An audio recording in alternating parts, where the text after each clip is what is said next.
So yan na guys yung ating naimbento. Bunga ng ating malikot na imahinasyon. Ayan, nakagawa na tayo ng candy mula sa dates. Ayan, tikman nga natin.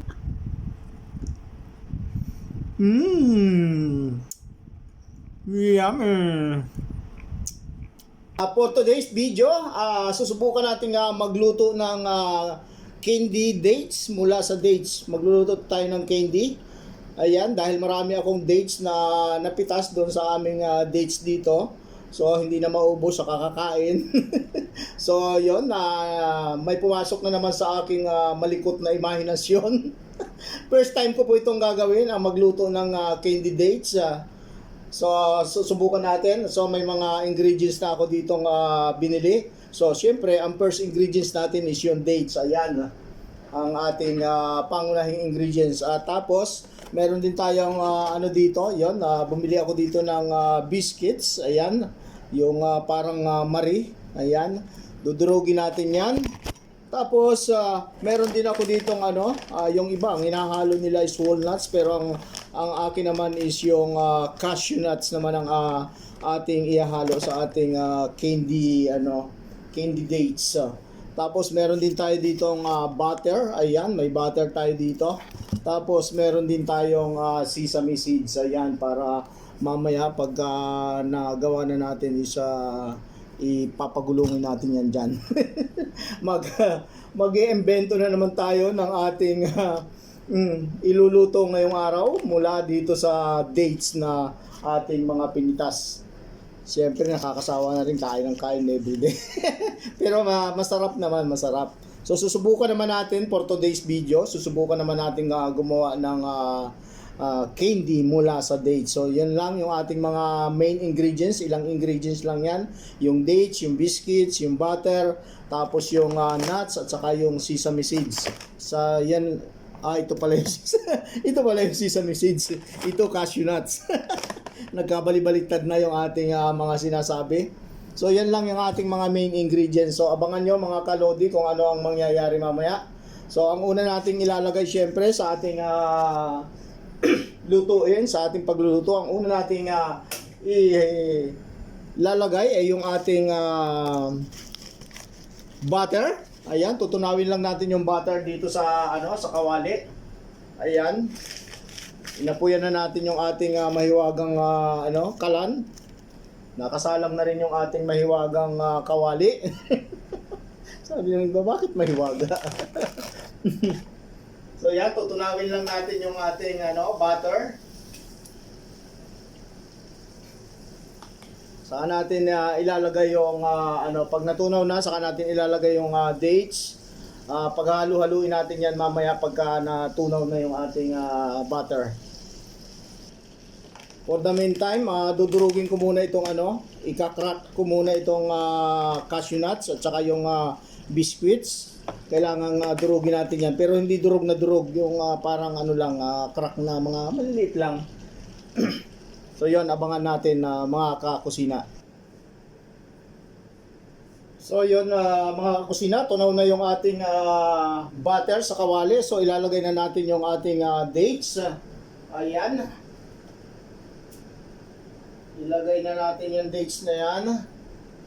Tapos ihalo na rin natin yung ating krinak na biscuits. Ayan.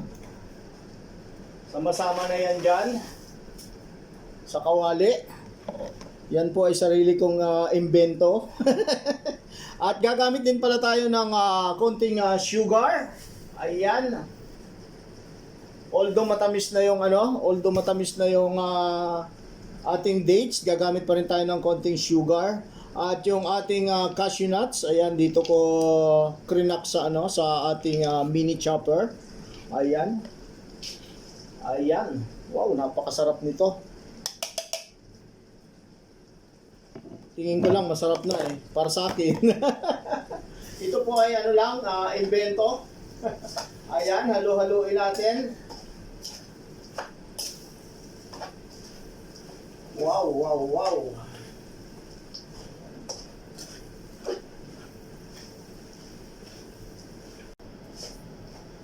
Haluin ng haluin hanggang sa tumigas.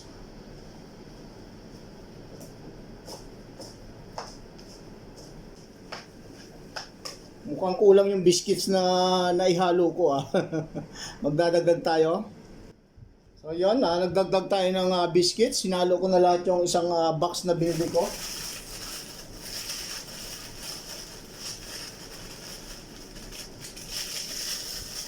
Kasi marami yung dates na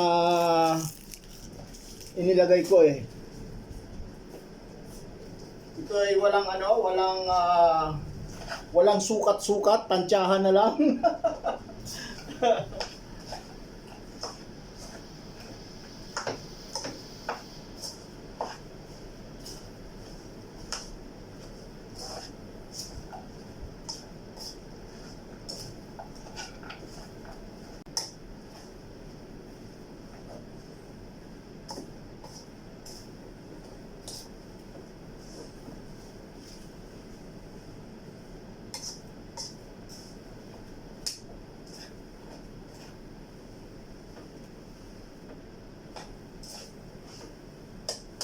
First time nating mag-imbento ng ganitong klaseng pagluluto.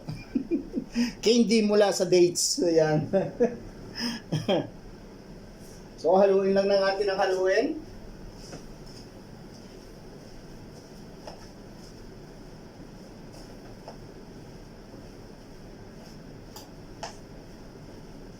Pag siya yung malapot na dikit-dikit na, saka natin papatayin yung apoy. Mukhang napasubo ako dito mga kusina Papangatawanan ko na ito, naumpisahan ko na eh. Aircon dito sa kwarto ko pero pinapawisan ako sa kakahalo. Ayan. Haluin ang haluin hanggang sa yung malagkit na siya. Yung dumidikit na siya, ganyan. Na halos hindi na maghihiwalay. Hindi kagaya ng inyong relasyon. Madaling naghiwalay. Ihugot pa eh. Tikman nga natin. Masarap nga. Masarap nga pala. Pwede kayong gumamit ng iba't ibang klaseng mga nuts. Yung mani, pwede rin kayong gumamit noon. Yung walnuts, yung basta any kinds of nuts, pwede kayong gumamit.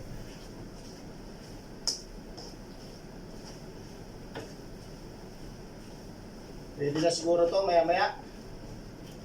Ay, grabe naman talaga. Aircon dito, ang lakas ng aircon ko pero pinapawisan ako. Siyempre mainit din sa aking harapan ng harapan ng kalan. Punas muna tayo ng pawis. Naghubad na ako ng t-shirt ko kasi pinawisan na ako sa kakalo. So pwede na siguro to.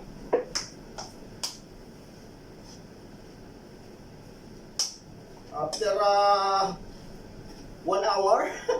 Grabe. Ayan, pwede na siguro to. Oh. Ayun na, para ng bukayo. Bukayo yata to. Bukayo dates ang tawag dito ngayon. So yan. Tama na yan. Palamigin lang muna natin bago natin bilugin at ipapaglumi natin doon sa sesame seeds. So maya-maya palamigin lang muna natin. So eto na guys yung ating naimbentong candy na gawa sa dates. Ayan.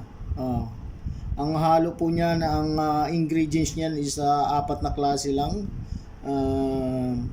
Yung butter, tapos yung sugar, tapos yung biscuits, at saka yung cashew nuts. Bali 5 pala, pati yung yung sesame seeds. So yan na guys yung ating naimbento. Bunga ng ating malikot na imahinasyon.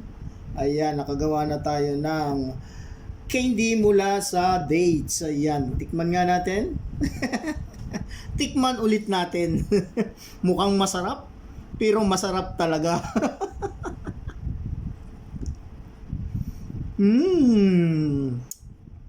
Yummy. Masarap guys. Para sa akin masarap. Hindi nyo pa natitikman eh, kaya sasabihin nyo mukhang masarap. So yan guys, hanggang dito na lang yung aking video. Maraming salamat sa panonood. At huwag niyo pong kalimutang i-follow ako sa aking Facebook page at subscribe ako sa aking YouTube channel. Mag-iwan ng likes and comments sa aking comment section. Hanggang sa muli nating pagkikita sa aking mahiwagang kusina. Bye-bye! Sarap!